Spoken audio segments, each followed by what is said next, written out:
ஆன்மீக ஐதீகங்கள், துளசி மாட வழிபாடு.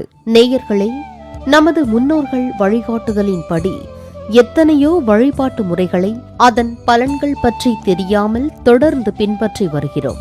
அப்படி பின்பற்றும் வழிபாட்டு முறைகள், அதன் சிறப்பான பலன்கள் மற்றும் நமக்கு தெரியாத சில தகவல்கள் பற்றியும் கூறுவதுதான் இந்த ஆன்மீக ஐதீகங்கள் நிகழ்ச்சி.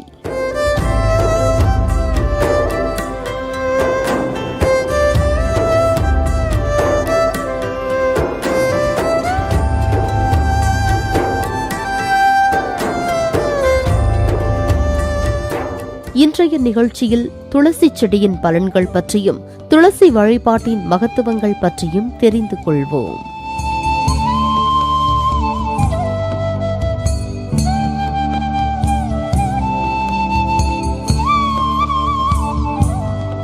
உயிர்கள் அனைத்தையுமே இறைவனின் அம்சமாக கருதுவது இந்து மதத்தின் கோட்பாடாகும்.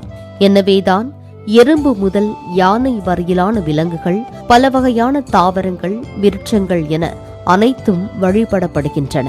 அப்படி அனைவராலும் வணங்கப்படும் ஒரு தெய்வீக மூலிகை தாவரம் துளசி செடி.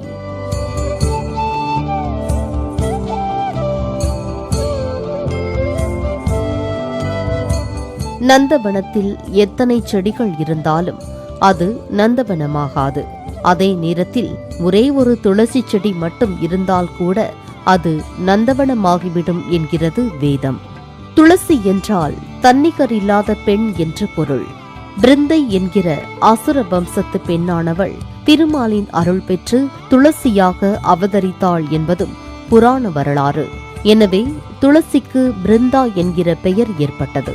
வைஷ்ணவ புராணங்களில் தேவர்களும் அசுரர்களும் பார்க்கடலில் அழியா அமுதத்தை எடுக்க முற்பட்டு இறுதியில் தேவர்கள் வெற்றி பெற்ற போது விஷ்ணுவிற்கு இன்ப மிகுதியால் ஏற்பட்ட கண்ணீர் துளியானது துளசி செடியை உருவாக்கியது என்றும் கூறப்படுகிறது.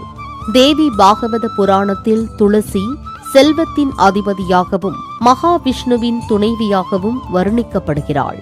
ஒரு துளசி தளத்தில் 30 முக்கோடி தேவர்களும் 12 சூரியர்களும் அஷ்டவசுக்களும் அஸ்வினி தேவர்களும் வசிக்கின்றனர். மூலிகைகளின் அரசு என பெருமைக்குரிய துளசியை சொர்க்கத்தின் நுழைவு வாயிலில் அல்லது கடவுளின் இருப்பிடமான வைகுண்டம் என்றும் கூறுகிறார்கள். மேலும் பக்தர்கள் கடவுளிடம் நெருங்கி வரவும் மோட்சத்தை அடையவும் உதவுவதாக சொல்லப்படுகிறது. துளசி செடி வீட்டில் இருப்பது எதிர்மறை ஆற்றல்களை ஒழிக்கவும் நோய் தீர்க்கும் சக்தியாகவும் உள்ளது. இவ்வளவு மகிமைகள் நிறைந்த துளசியை நமது வீட்டில் வைத்து வளர்த்து வழிபடுவதன் மூலம் கிடைக்கும் பலன்களை பற்றி தெரிந்து கொள்வோம். நாள்தோறும் துளசிக்கு தீபமேற்றி பூஜிப்பவர்கள் நூற்றுக்கணக்கான யாகங்கள் செய்ததின் பலனை அடைவார்கள் என்று கூறப்படுகிறது. துளசியின் காற்று பட்டாலும் துளசியை வலம் வந்து வணங்கினாலும் எல்லா பாவங்களும் தீரும் என்பது நம்பிக்கை. எந்த வீட்டில் காலையிலும் மாலையிலும் துளசி தேவியை வணங்கி வருகிறார்களோ அங்கு யம தேவனும் கெட்ட சக்திகளும் நுழைய முடியாது. பகவான் ஹரிக்கு சமர்ப்பிக்கப்பட்ட துளசி தீர்த்தத்தை பக்தியுடன் ஏற்பவர் கங்கையில் நீராடிய பலனை அடைவர். துளசி செடியில் தேங்கியிருக்கும் நீர் புண்ணிய தீர்த்தத்துக்கு நிகரானது. பகவானின் திருப்பாதங்களில் சந்தனம் கலந்த துளசி இலையை ஒட்டுபவர் 1,00,000 அஸ்வமேத யாகங்கள் நடத்திய பலனை பெறுவர். இப்படி மகிமைகள் நிறைந்த துளசி தேவியை எப்படி வழிபடுவது என்பதை பற்றி பார்க்கலாம். துளசி மாடம் அமைக்க பெரிய இடவசதி தேவையில்லை. வீட்டில் துளசி மாடம் இல்லாதவர்கள் சிறிய தொட்டிகளில் துளசி செடியை வைத்து அதன் முன்பு அரிசி மாவில் கோலமிட வேண்டும்.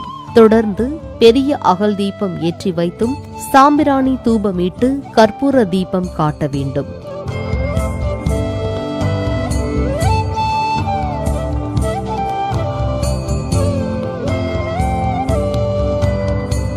பிறகு ஏதோ ஒரு இனிப்பு வகையை படைத்து நைவேத்தியம் செய்ய வேண்டும்.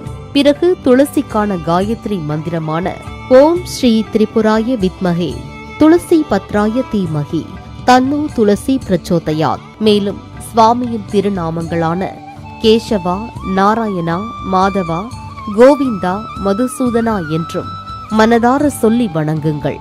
செவ்வாய் வெள்ளிக்கிழமைகளில் துளசி தேவியை பூஜை செய்தால் 8 வகை செல்வங்கள் பெறலாம் என்பது ஐதீகம்.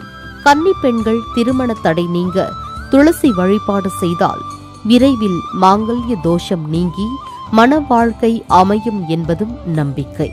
துளசி வழிபாட்டில் முக்கியமான நாம் பின்பற்ற வேண்டியது என்னவென்றால், மாலை நேரத்திலும் ஏகாதசி, செவ்வாய்க்கிழமை, வெள்ளிக்கிழமை அன்றும் துளசி இலைகளை தயவு செய்து பறிக்க வேண்டாம் என்பதே. நேயர்களே, எத்தனை வழிபாடுகள் இருந்தாலும் துளசி வழிபாடு என்பது நமக்கு மிக சிறப்பான பலன்களை தரவல்லது. துளசி வழிபாடு செய்யும் இடத்தில் நிரந்தரமாக மகாலட்சுமியும் விஷ்ணு பகவானும் உறைந்து அருள் புரிவார்கள். தெய்வீக தன்மை நிறைந்த துளசி செடியை நாமும் தொடர்ந்து வணங்கி வழிபட்டு நலம் பல பெற்று வாழ்வோமாக.